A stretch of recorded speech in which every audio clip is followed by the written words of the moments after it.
Committee రాష్ట్ర committee పిలుపుల్లో భాగంగా CITU రైతు సంఘం వ్యవసాయ కార్మిక సంఘం 3 సంఘాల ఆధ్వర్యంలో ఈ 3 సంఘాల వెనకాల ఉన్న కష్టజీవులకు కేంద్ర ప్రభుత్వం వ్యతిరేకమైన విధానాలను తీసుకొస్తుంది, చట్టాలను తీసుకొస్తుంది, అట్లాగే రాష్ట్రాల హక్కుల్ని హరిస్తుంది.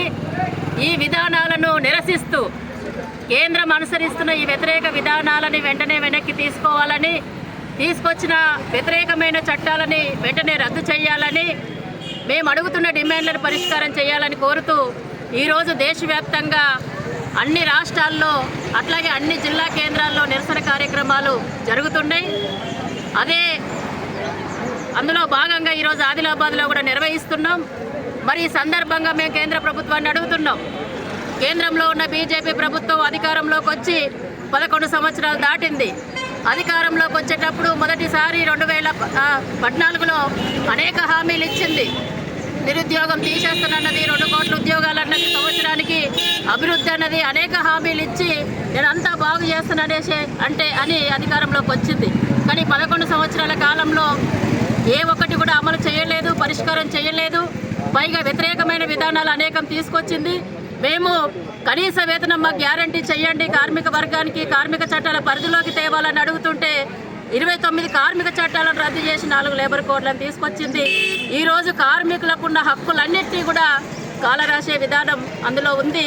అందుకని వాటిని వెంటనే రద్దు చేయాలి, పాత చట్టాలను పునరుద్ధరించాలనేసి మేము ప్రధానంగా డిమాండ్ చేస్తున్నాం. అట్లాగే ఈరోజు రైతులకు సంబంధించి విత్తన చట్టం ఏదైతే ఉందో అది కార్పొరేట్లకు అనుకూలంగా విత్తన చట్టం తెచ్చారు. దీనివల్ల రైతాంగం మొత్తం కూడా పెద్ద ఎత్తున ఇబ్బందులకు గురయ్యే అవకాశం ఉంది. ఇబ్బందులకే కాదు, మొత్తం కార్పొరేట్లకు దాని పెత్తనాన్ని మొత్తం కూడా అప్పగిస్తూ ఆ చట్టంలో ఉంది. అందుకని దాన్ని రద్దు చేయాలి అనేసి డిమాండ్ చేస్తున్నాం. అట్లాగే వ్యవసాయ కార్మికులకు సంబంధించి ఉపాధి హామీ చట్టం మనకందరికీ తెలుసు. వామపక్షాల పోరాట ఫలితంగా 2005లో మహాత్మా గాంధీ పేరుతో వచ్చింది. దాన్ని ఈరోజు రద్దు చేసి బీబీజీ రామ్జీ అని పేరు మార్చడమే కాదు, మొత్తం ఆ చట్టాన్ని నిర్వీర్యం చేసి 10 దినాల హక్కు లేకుండా, బడ్జెట్ కేంద్ర ప్రభుత్వానికి బాధ్యత లేకుండా మొత్తం ఆ పథకం యొక్క బాధ్యత నుండే కేంద్ర ప్రభుత్వం తప్పుకుంటున్న పరిస్థితి ఉంది.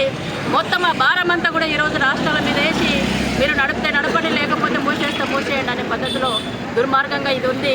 అట్లాగే ఈరోజు విద్యుత్ సవరణ చట్టాన్ని తెచ్చారు, అణు చట్టాన్ని తెచ్చారు. ప్రభుత్వ రంగ సంస్థల్ని 100% మొత్తం ఇన్సూరెన్స్ లాంటి దానిలో 100% విదేశీ పెట్టుబడులు మొత్తం కూడా అందులో తీసుకొచ్చిన పరిస్థితి ఉంది. మొత్తంగా ఇవన్నీ నిర్ణయాలన్నీ చూస్తే కష్టజీవులు ఎవరైతే ఉన్నారో కార్మికులు, రైతులు, వ్యవసాయ కార్మికులు, కోట్ల మంది కష్టజీవులు ఈరోజు దేశంలో ఉన్నారు. మెజారిటీ వీళ్ళే ఉన్నారు. వీళ్ళ కోసం ఏ ఒక్కటి కూడా పరిష్కారం చేయకుండా మొత్తం వ్యతిరేకమైన నిర్ణయాలు తీసుకొచ్చి మొత్తము శ్రమని మొత్తం కూడా జలగల్లాగా పీల్చి ఈరోజు కార్పొరేట్లకి కోట్ల రూపాయల సంపదను కట్టబెట్టే నిర్ణయాలు ఇందులో ఉన్నాయి. అందుకని ఈ నిర్ణయాలను మేము వ్యతిరేకిస్తున్నాం. ఎందుకంటే ఈ ప్రభుత్వం వచ్చిన తర్వాత పెట్టుబడిదారుల ఆస్తులు బాగా పెరిగిపోయినాయి, వాళ్ళ సంపద పెరిగిపోతుంది. అందుకని ఇంకా పెంచడం కోసం ఈ నిర్ణయాలు ఉన్నాయి తప్ప కష్టజీవుల కడుపు ఏ విధంగా నింపాలి, కనీస వేతనం ఎట్లా ఇవ్వాలి, ఉపాధి ఎట్లా కల్పించాలి, నిరుద్యోగాన్ని ఎట్లా తగ్గించాలి అనేది ఇందులో నిర్ణయాలు లేవు. అందుకని ఈ నిర్ణయాలన్నీ కూడా ఈరోజు దేశంలో పనిచేస్తున్న కష్టజీవులకు ఇంకా కష్టాన్ని పెంచే విధంగా ఉన్నాయి. అందుకని వెంటనే రద్దు చేయాలి. రద్దు చేయకపోతే ఈరోజు 3 సంఘాల ఆధ్వర్యంలోనే నిరసనలు చేస్తున్నాం. ఇప్పటికీ మేము అన్ని గ్రామాలలో ప్రచారం చేశాం, కరపత్రాలు వంచాం, బుక్లెట్స్ వంచాం, ప్రజలందరినీ కూడా చైతన్యవంతం చేస్తున్నాం. ఫిబ్రవరి 12వ తేదీన దేశవ్యాప్తంగా ఒకరోజు పని మొత్తం బంద్ చేసి రోడ్డు మీదకి వచ్చి దేశవ్యాప్త సమ్మె కూడా చేయబోతున్నాం. అప్పటిలోపు ఇవన్నీ రద్దు చేయకపోతే ఖబర్దార్ మోడీ ఒకరోజు సమ్మెనే కాదు, ఎన్ని రోజుల పోరాటానికైనా మేము సిద్ధపడతామనేసి కేంద్ర ప్రభుత్వాన్ని మేము హెచ్చరిక చేస్తాం. ఫిబ్రవరి 12